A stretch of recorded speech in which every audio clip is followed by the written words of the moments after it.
அவருடைய நிஜமான அன்பு உங்க வாழ்க்கைய என்றென்றும் மாற்றி போட்டுரும். பயப்படாதீங்க. ஒரு தகப்பன் என்றால் அந்த தகப்பனுக்கு 3 விஷயம் பிள்ளைகள் எதிர்பார்க்கிறாங்க ஒரு தகப்பனிடத்துல இருந்து. ஒண்ணு, தகப்பனுடைய பார்வை. அந்த பார்வையில ஒரு பாசம், நம்பிக்கை, தைரியம் உண்டாகிற ஒரு பார்வை. இரண்டாவது, அவருடைய டெண்டர் வாய்ஸ், மென்மையான சத்தம். அது உங்க இருதயத்தின் ஆழத்துல போய் உங்களை கண்டுபிடிக்க வைக்குது. இன்னொன்னு, அதாவது ஹக்ஸ், பிசிக்கல் டச், அன்பான அரவணைப்பு, தடவி கொடுக்கிறது, தோள் மேல கை போடுறது. இந்த விஷயம் திரியகத்துக்குள்ள இருக்கு. டெண்டர் வாய்ஸ், அந்த பார்வை, தொடுதல், இது உங்களுக்கும் எனக்கும் தேவை. அது தேவைனாலதான் நமக்கு சொந்த அப்பாவை அவர் ஸ்தானத்துல ரியல் ஃபாதர், மாடல் ஃபாதரா அவங்கள வச்சாங்க. ஆனா எந்த அளவுக்கு நம்ம அப்பா அம்மா ஹெவன்லி ஃபாதரை ரிஃப்ளெக்ட் பண்ற அளவுக்கு நம்மளை டச் பண்ணாங்கன்னு தெரியல. அடிச்சு திட்டுனாங்களா, திட்டி அடிச்சாங்களா, அடிச்சு அரவணைச்சாங்களா? ரொம்ப பெயின்ஃபுல்லா இருக்கு. அந்த கையை கொடுத்தது அவருடைய கைதான். அதனாலதான் என் பிள்ளைய நான் சொல்லுவேன், அப்பா என் கரங்களை நீங்க தந்தது, இந்த கரங்களால நீங்க ஒண்ணு உங்க மகளுக்கு நீங்க செய்யறதுக்கு கொடுத்தீங்க, அதை தான் நான் செய்யணும். இந்த குரல், இந்த சத்தம், இந்த துணி, இந்த வார்த்தை, இந்த பார்வை, அதனாலதான் சில நேரங்கள்ல நம்ம லைஃப்ல பிதாவை அறிந்த ஆவிக்குரிய தகப்பன்மார் நமக்கு இருக்க வேண்டியது இருக்கு. நீங்க பிதாட அன்பை அறிய அறிய அறிய அறிய அறிய அந்த அன்பை புரிய புரிய புரிய அனுபவிக்க அனுபவிக்க நீங்க சுகம் பெற்று சில நேரங்கள்ல உங்கள் பெற்றோருக்கு, உங்கள் தகப்பன்மார்களுக்கு நீங்க தந்தைத்துவ இருதயத்தை காட்டக்கூடிய தருணங்கள் கூட இருக்கும். இங்க இருக்க ஒவ்வொருத்தவங்களையும் கூப்பிட்டு பேசினா ஒவ்வொரு ஸ்டோரி சொல்லுவீங்க. இப்ப நான் இன்றைக்கு என்ன சொல்றேன்னா, வாழ்க்கைனா என்ன, வாழ்க்கை எப்படி உருவாகிறது, இதை ஒருக்கா நான் டச் பண்ணணும்னு நினைக்கிறேன். லைஃப் மீன்ஸ் வாட், வாழ்க்கைனா என்ன? பலர் பல விதங்கள்ல அர்த்தம் சொல்றாங்க. அத பலர் பலர் விதமா என்ன பண்றாங்க, புரிந்தும் கொள்றாங்க. லைஃப்னா இதுதான் அப்படின்னு அர்த்தமும் சொல்றாங்க, வாழ்க்கைனா இதுதான் அப்படின்னு புரிஞ்சு கொள்றாங்க. சிலர் சொல்றாங்க வாழ்க்கை வேதனை உள்ளது,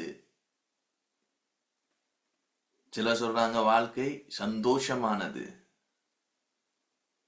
ஒரு சிலர் சொல்றாங்க வாழ்க்கை என்பது பிறப்புக்கும் மரணத்துக்கும் இடையிலே நிகழ்வும் ஒரு பயணம், அல்லது அது ஒரு வாழ்வு முறை அப்படின்னு சிலர் சொல்றாங்கல்ல. இதெல்லாம் கேள்விப்பட்டிருப்பீங்க. நீங்க எந்த ஒரு குரு கிட்ட போய், எந்த ஒரு சாமியார்கள்ட்ட போயிட்டு கேட்டா இந்த ஏரியாக்கள் தான் டச் பண்ணுவாங்க. சரி, இன்னும் கவனிப்போமே. இப்ப ஒரு குடும்பத்துல ஒரு பிள்ளை வளரும் போது பெற்றோர்கள் வாழும் வாழ்க்கையை தான் அந்த பிள்ளை பாக்குது. ஓ அப்படின்னு சொல்லும்போது அதுதான் வாழ்க்கை அப்படின்னு சொல்லி அதுல மனசுல உருவாக தொடங்குது. புரியுதா? யோசிக்க முடியுதா? அவங்க முன்னாடி ஒருத்தவங்க எப்போதுமே பிரசண்டா இருக்காங்க. இப்ப ஆண்டாவும் ஜான்சிக்கு 2 பிள்ளைகள் இருக்காங்கன்னா அவங்க 2 பேரும் வாழ்ற வாழ்க்கைய அந்த பிள்ளைகள் தரிசித்து தரிசித்து தரிசித்து, ஓ வாழ்க்கைனா இதுதான் என்ற முடிவுக்கு, அவங்களுக்குள்ள வாழ்க்கை என்பது இதுதான் உருவாகிறது அங்கதான் ஆரம்பிக்குது. இல்ல உங்களுக்கும் அப்படி இல்லையா? நினைச்சு பாருங்க, உங்க அம்மா அப்பா, உங்க அப்பா அம்மா வாழ்க்கைனா எங்க ஆரம்பிச்சிச்சு? உங்க முன்னாடி படம் இருக்குதா?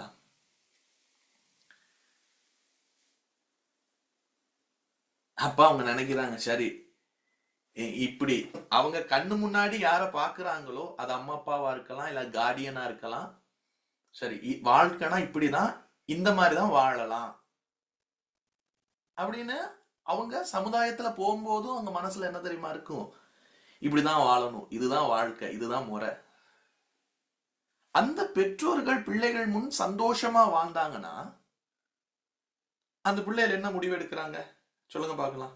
வாழ்க்கை என்பது சந்தோஷமானது. ஆனா அந்த பெற்றோர் வாழ்க்கைய வேதனையோடு வாழ்ந்து காட்டுனாங்கன்னா அந்த பிள்ளைகள் என்ன முடிவுக்கு வராங்க? வாழ்க்கை என்பது வேதனை உள்ளது. அதனாலதான் சிலரை கேட்டா வாழ்க்கை முட்கள் உள்ளதுன்னு சொல்றாங்க. முதல்ல சொன்னேன், சிலர் சொல்றாங்க வாழ்க்கை என்பது பஞ்சு மெத்த மாதிரி சந்தோஷமா இருக்கும். இதெல்லாம் எங்க இருந்து அவங்க ஆரம்பிச்சு சொல்றாங்க? எதை வச்சு முடிவுக்கு வராங்க வாழ்க்கை என்பது இப்படித்தானே? நான் முன்னாடி சொன்னது போல ஒரு பெற்றோர்த்துவத்துல இருக்கிறவங்க, பேரண்டிங் பண்றவங்க, ஒரு பிள்ளைய அவங்க முன்னாடி வளர வளர அவங்க தகப்பன், நான் ஏன் தகப்பன்னு சொல்றேன்னா, தாயுடைய வாழ்வு முறையை பார்த்தாலும் அவங்கள ரொம்ப அதிகமா பாதிக்கிறது எதுனா தகப்பன் வாழ்கிற முறை. அப்பா எப்படிப்பட்ட ஒரு தாக்கத்தை தான் பிள்ளைக்கு செலுத்துறாரு,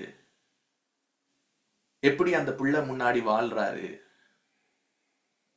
என்பதை வச்சுதான் அந்த பெற்றோருக்கும் அந்த பிள்ளைக்குமான தொடர்பின் மத்தியில் அவங்க உணர ஆரம்பிக்கிறாங்க வாழ்க்கை இப்படிதான் இருக்கும் அப்படின்னு.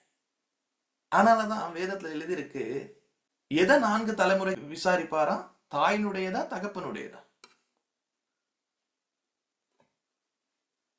தகப்பன்.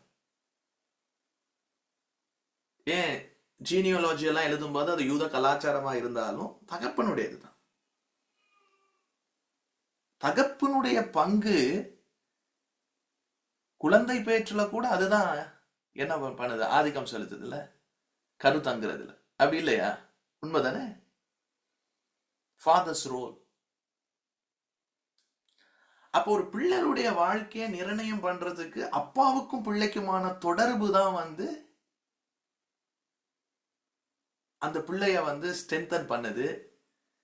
இல்லாட்டி அந்த வாழ்க்கையை நம்பிக்கை கொடுக்கறதும் நம்பிக்கையற்றதுமா இருக்கிறது அப்பாவுக்கும் அந்த பிள்ளைக்குமான உறவு தான்.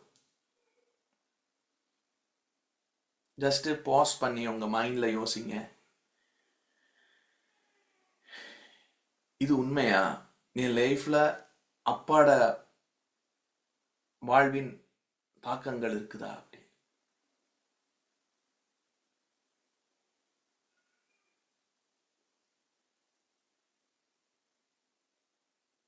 ஒரு விஷயத்த முகம் கொடுக்க போறீங்க, அதுக்கான தைரியம் எங்க இருந்து வருது? இப்ப ஃபாதர் மதர்னு ரோல் வச்சிருக்காரு காட், ட்ரினிட்டிக்குள்ள இருக்கு, திரியகத்துக்குள்ள. தாய்மையில இருந்து பிள்ளைக்கு சில விஷயங்கள் பண்ணணும். இப்ப கம்ஃபர்ட் பண்றது, இதெல்லாம் தாய்மைக்குரிய கம்ஃபர்ட் இருக்கு. ஆனா தகப்பனுடைய ரோல்ல இருந்து பிள்ளைக்கு நடக்க வேண்டிய பெரும்பாலான விஷயம் இருக்கு. சில பிள்ளைகள் அப்படியே நடுங்குவாங்க, பதறுவாங்க, குழம்புவாங்க, சில சூழ்நிலைய முகம் கொடுக்க கஷ்டப்படுவாங்க. அதுல பேரண்டிங் இஷ்யூ தான். ஆனா அதுல மெயின் ரோல் ஃபாதருடைய அப்சன்ஸ் அங்க இருக்கிறனால தான் அவங்களுக்குள்ள அந்த சூழ்நிலையை முகம் கொடுக்க தைரியம் இல்லை. கையெல்லாம் வேர்க்குது, படபடப்பு வருது. ஏன், ஒரு கடன் வாங்குறதுல கூட ஒரு விஷயத்த ஃபைனான்சியல் மேனேஜ்மெண்ட் இல்லாட்டி கூட அங்க ஃபாதர்ஸ் அப்சன்ஸ் தான் இருக்கு. ஐயோ, இதை எப்படி சமாளிக்கிறது? கடனை வாங்கி ரோல் பண்ணி. நான் ஒரு பிரதரை ஸ்ரீலங்கால சந்திச்சேன். அவர் இந்த ஜேர்னில எல்லாம் இல்லை. அவர் ஒரு ஆங்கிலிக்கன் பிரதர் தான். அவரையும் திருமணமான பிறகு அவர் கட்டியிருக்க பொண்ணையும் நானும் ஷர்மியும் சந்திச்ச போது, அவர் கடனே இல்லாம ஒரு வாலிப பையன் தான், ரொம்ப வயசு இல்லை, ஒரு 23 25 வயசுக்குள்ளதான் இருக்கும். கடனே இல்லாம பிரமாதமா கல்யாணத்தை முடிச்சிருக்காரு. நான் அவர்கிட்ட கேட்கிறேன், எப்படி உங்களால சாத்தியமாச்சு அப்படின்னு. அப்ப அவர் எனக்கு ஒண்ணு சொன்னாரு. எங்க அப்பா பேங்க்ல முக்கியமான பதவியில இருந்தாரு. அவர் பெரிய லாஸ்டுக்குள்ள போனாரு. கடைசியில அவர் ஒரு முடிவு எடுத்தாரு, கடன் இல்லாம வாழணும்னு. கடன் இல்லாம வாழ்ற ஒரு வாழ்க்கை அவர் வாழ்ந்தாரு, எனக்கும் சொல்லி கொடுத்தாரு. நான் இன்னைக்கு கல்யாணம் கடன் இல்லாம பண்ணியிருக்கேன். ஜேர்னி எல்லாம் தேவையில்ல, இந்த பிரின்சிபல் எடுத்து ஒர்க் பண்ணாலே போதும்.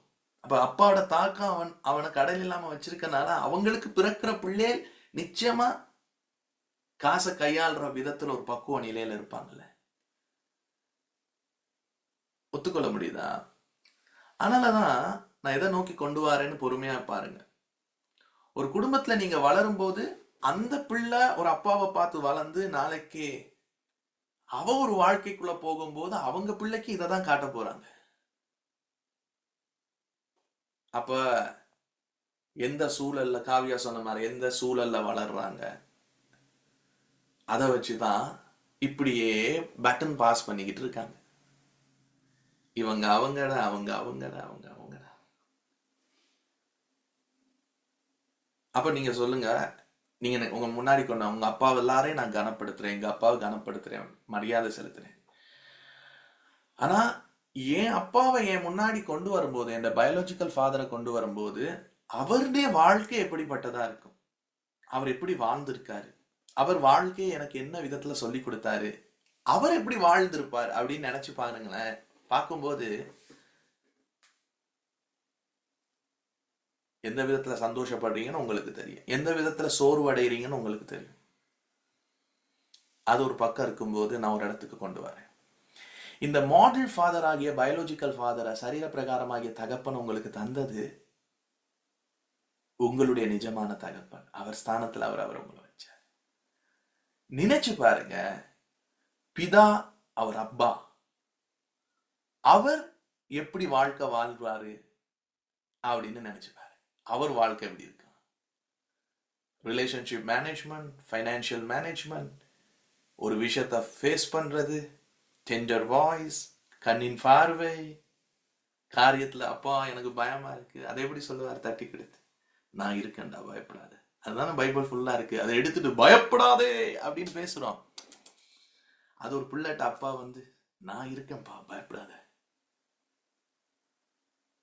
ஜஸ்ட் யோசிச்சு பாருங்க, இயேசு கிறிஸ்து நமக்கு காண்பித்த பிதாவானவர் எப்படி அவர் வாழ்க்கை வாழ்றவரா இருப்பார், அவருடைய வாழ்க்கை என்ன, வாழ்க்கை முறை என்ன நினைச்சு பாருங்க. இயேசு பைபிள்ல காட்டும் போது உவமைகளா வேதத்துல சொல்லுகிற இடம் எல்லாம், இப்ப நீங்க ChatGPTல போயிட்டு ஃபாதர் காட்னு அடிச்சா ஒரு வெள்ளை தாடி வச்சுட்டு வெள்ளை முடி வச்சுதான் வருவாங்க. அவங்களுக்கு ஃபாதர் காட்னா அவ்வளவுதான் அவங்களால யோசிக்க முடியும். நான் ஏசப்பிரியன்ட்ட சொல்றேன், இல்லடா நீ ஃபாதர் காட்னு அடிச்சாலே அது அவ்வளவுதான் வரும் அப்படின்னு. ஆனா இயேசு சொன்ன உவமையில எல்லாம் அவங்க அப்பாவை ராஜாவா சொல்றாரு, எஜமானனா சொல்றாரு. இளையகுமாரன் சம்பவத்துல அவன் ஓடி வந்தானா, இவர் அந்த வயசுல ஓடி போனாரா? எவ்வளவு ஸ்ட்ரென்த்தனா சொல்றாரு. நீங்க அங்க பார்க்கணும், இயேசு சொன்ன உவமைகள்ல, இயேசு பிதாவை பத்தி பேசின இடத்துல அவருடைய பர்சனாலிட்டி எப்படி சொல்றாரு, அவருடைய வெல்த் எப்படி சொல்றாரு, அவருடைய ஹெல்த் எப்படி சொல்றாரு, அவருடைய லவ் எப்படி சொல்றாரு, அவருடைய ஸ்டாண்டர்ட் எப்படி சொல்றாருன்னு நீங்க பார்க்கணும் வாசிக்கும் போது. உதாரணத்துக்கு இளையகுமாரன் சம்பவத்துல பிதா ஓடினாராம். இப்ப நம்ம ஊர்ல லுங்கிய தூக்கி கட்டி முட்டிக்கு மேல கட்டிட்டு ஓடுற மாதிரி மவனே அப்படின்னு ஓடி இருக்காரு அந்த யூத கலாச்சாரத்துல இந்த ட்ரெஸ்ஸை தூக்கிட்டு. அப்ப எவ்வளவு ஸ்ட்ரென்த்தா இருக்கும். இப்ப உங்களை ஒரு சிலர் ஓடுங்கடானாலே 40 வயசு வந்தோன்னு சிலருக்கு கஷ்டமா இருக்கு. நம்ம பிதாவை இயேசு காட்டினாரு, எப்படி ஸ்ட்ரென்த்தானவர். நீங்க அதனாலதான் அவரை, அவருடைய ஓட்டத்தை நீங்கள் அனுபவபூர்வமாய் அனுபவிக்க அனுபவிக்க அனுபவிக்க உங்களுக்கு மூட்டு வலி வராது, உடம்பு வலி வராது. ஏன்னா உங்க அப்பா, இப்ப உங்களுக்கு ஏன் மூட்டு வலி இருக்கு, ஏன் உடம்பு வலி இருக்கு கேட்டா என்ன சொல்ற? எங்க அப்பாவுக்கு இருந்துச்சு, அதனாலதான் எனக்கும் கேன்சர் இருக்கு. எங்க அப்பாவுக்கு கால் வலி இருந்துச்சு, அதனால எனக்கும் கேன்சர் இருக்கு. உங்க அப்பாவை தரிசித்து தரிசித்து உங்க அப்பாட்ட இருந்த நல்ல விஷயங்கள்லாம் இருந்தா ஓகே ஸ்டாண்டர்ட். ஆனா ஆரோக்கியமற்ற விஷயத்த உங்களுக்குள்ள நீங்க என்ன பண்ணிட்டு இருக்கீங்க? மெடிடேஷன் பண்ணி உங்களுக்குள்ள உள்ள இறக்கிறீங்க. ஆனா தான் போனோன்னே கேட்பாங்க டாக்டர், உங்க வீட்டுல உங்க அப்பாவுக்கு இருக்கா, உங்க தாத்தாக்கு இருக்கா? ஒரு நாள் கேட்க மாட்டாங்க அம்மாக்கு இருக்கா பாட்டிக்கு இருக்கான்னு. அததான் கேட்கிறேன், உங்க நிஜமான அப்பாவை மெடிடேட் பண்ணுங்க. அவர் எப்படி ஒரு வாழ்க்கை வாழுவாரு, அவர் ஒரு விஷயத்தை எப்படி முகம் கொடுப்பாரு. ஆனால தான் இயேசு 33.5 வருஷத்துலயும் 3.5 வருஷம் எவ்வளவு பெரிய சேலஞ்சஸ் அதெல்லாம் ஃபேஸ் பண்ணாரு தெரியுமா? சிலுவைக்கே போனது எப்படி? சிலுவையில தான் ஆவிய நம்பி ஒப்பு கொடுக்கிறாரு. பிதாவே என் கரத்துல ஆவியை ஒப்பு கொடுக்கிறேன், நம்ப தகுந்தவர் அப்பா, நம்ப தகுந்தவர் அப்பா. அப்பா அப்போ ஒரு பிள்ளை வாழ்க்கைய தன் சொந்த அப்பா கிட்ட இருந்து அவங்க அப்பா வாழ்ற வாழ்க்கையை தான் தனக்குள்ள கொண்டு வருதுன்னா, நான் இப்ப சொல்றவங்க எல்லாருடைய பிரகாசம் உள்ள மனக்கண் திறக்கட்டும். பவுல தேவன் தொட்ட போது முதல்ல அவனுக்கு சொன்னது, நீ எல்லாருடைய கண்களையும் நீ திறப்ப அப்படின்னு சொன்னார். அது இன்னொரு நாளைக்கு நான் பேசுறேன். பவுலுடைய வேலையே கண்ணை திறக்கிறது, ஆவிக்குரிய மனக்கண். ஆனாதான் அவருடைய ஜெபத்தில் எழுதுறார், உங்களுக்கு பிரகாசம் உள்ள மனக்கண்கள் வேண்டும் என்று ஜெபிக்கிறேன். உங்க கண்ணை திறக்கட்டும். நேரடியா உங்களுடைய கனெக்ஷனை உங்க ரியல் ஃபாதர் கிட்ட கனெக்ட் பண்ணுங்க. ஜீசஸ் கார்னர் அவர் எப்படிப்பட்ட ஒரு வாழ்க்கை வாழுவாரோ, அவர் ஒரு காரியத்தை எப்படி முகம் கொடுப்பாரோ, அவர் எப்படி சிந்திப்பாரோ, இயேசு காண்பித்த பிதாவை உங்கள் சிந்தனைக்குள் கொண்டு வாங்க. அந்த ஜீவனை நம்ம வாழ்க்கைக்குள்ள கொண்டு வரதுக்கு பேர் தான் நித்திய ஜீவன். புரியுதா? அந்த நித்திய ஜீவனை நம்ம லைஃபுக்குள்ள கொண்டு வரும்போது ஜீவனையும் அழியா வாழ்வையும் நாங்க அனுபவிக்க ஆரம்பிக்கிறோம். சிம்பிள். இதை வச்சுதான் பிப்ளிக்கலி ஸ்கிரிப்சர்ஸ் எழுதப்பட்டிருக்கு. இப்ப நான் உங்கள்கிட்ட ஒண்ணு கேட்கிறேன். மனுஷனாகிய ஆதாம தேவன் சிருஷ்டிக்கிறார். அவர் மனுஷனாகிய ஆதாம சிருஷ்டித்த போது பாருங்க, அவன் படிச்சிருக்கான், நாசியில சுவாசத்தை ஊதுறாரு, அவன் ஜீவ ஆத்மாவானான்னு இருக்கு. அப்படியே கண்ணை அப்படி திறக்கிறான். முதலாவது அப்படி திறக்கிறான். திறந்தோனே ஒரு பிள்ளை கண்ணை திறந்து பாக்குற மாதிரி அவன் கண்ணை திறந்து பார்த்தோன்னே அவன் முகத்துக்கு முன்னாடி யாரு முகம் இருந்திருக்கும்? நீங்க பெட்ல இருந்து எழுமுனோன, இல்ல ஹாஸ்பிட்டல்ல இருந்து கோமால இருந்து எழுமுனோன, இல்ல ஏதோ ஒரு இடத்துல இருந்து எழுமுனோன முதல்ல எல்லாரும் என்ன கேட்பாங்க? நான் யாரு? நீங்க யாரு? நான் எங்க இருக்கேன்? அவன் முத அப்படி திறந்து பார்த்தோன்னே கேட்கிறான், நீர் யார்? நான் நினைக்கிறேன் இரண்டாவது கேட்டிருப்பான், நான் யார்? இந்த கேள்விக்கான பதில் தான் வாழ்க்கைன்னு நான் நினைக்கிறேன். அந்த கேள்வியில ஆதாம் நீ யார் என்று கேட்கும்போது அவர் சொல்லியிருப்பாரு, அப்பா. அப்ப நான் யார்? நீ எனது மகன், எனது மகள். You are my son, my daughter. அததான் லூக்கா 3:38 நீங்க வாசிச்சீங்கன்னா தமிழ் வேதாகமத்துல இருக்கு, ஆதாம் தேவனால் உண்டானவன். சில மொழிபெயர்ப்புகள்ல இருக்கு, தமிழ்லையும் சரி ஆங்கிலத்திலும் சரி, ஆதாம் கடவுளின் மகன் அப்படின்னு இருக்கும். Adam son of God. அப்படி கண்ணை திறந்தோனே அவன் பார்க்கிறான், அப்பா நான் யாரு? என் நேசகுமாரன், உன்னில் நான் பிரியமா இருக்கிறேன். அததான் இயேசு நமக்கு ஏன் அதை காட்டுறாரு அப்படின்னா, அந்த இடத்துல இருதயத்துலதான் பிதா நம்மளை சிருஷ்டித்தாரு.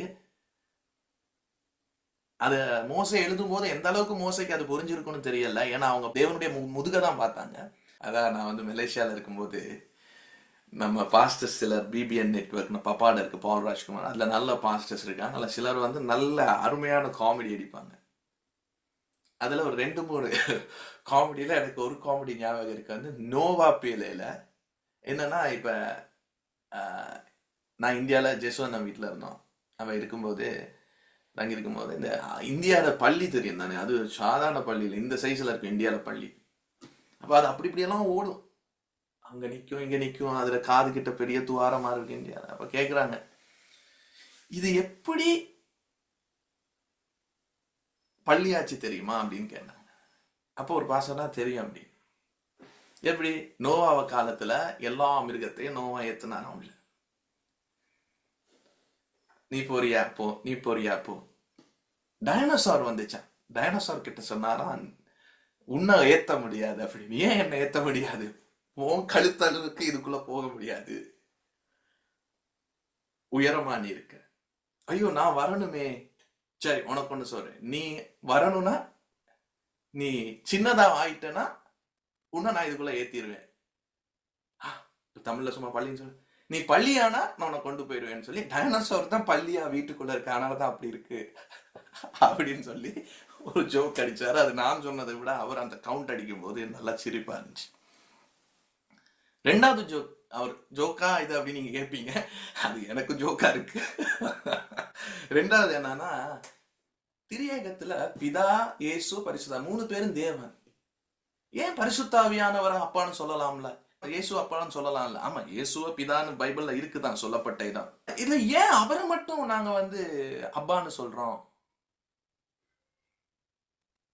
ஏன் இயேசு அப்பான்னு சொல்ல முடியாதா? பரிசுத்தாவி அப்பான்னு சொல்ல முடியாது? ஏன் அவரை மட்டும் அப்பான்னு சொல்றோம் அப்படின்னு அந்த பாஸ்டர்ஸ் கேட்டுங்க. ட்ரினிடேரியனை பத்தி நாங்க பேசிட்டு இருக்கும்போது, அவருக்கு மட்டும் எப்படி அப்பா, அவருக்கு எப்படி அந்த பேர் போகும், அந்த ரோல் எப்படி அவருக்கு போகும் அப்படின்னு கேட்டுருந்தேன். அப்பதான் அந்த பாஸ்டர்ஸ் எனக்கு தெரியும் ஏன்னு. ஏன்னா ஆதாம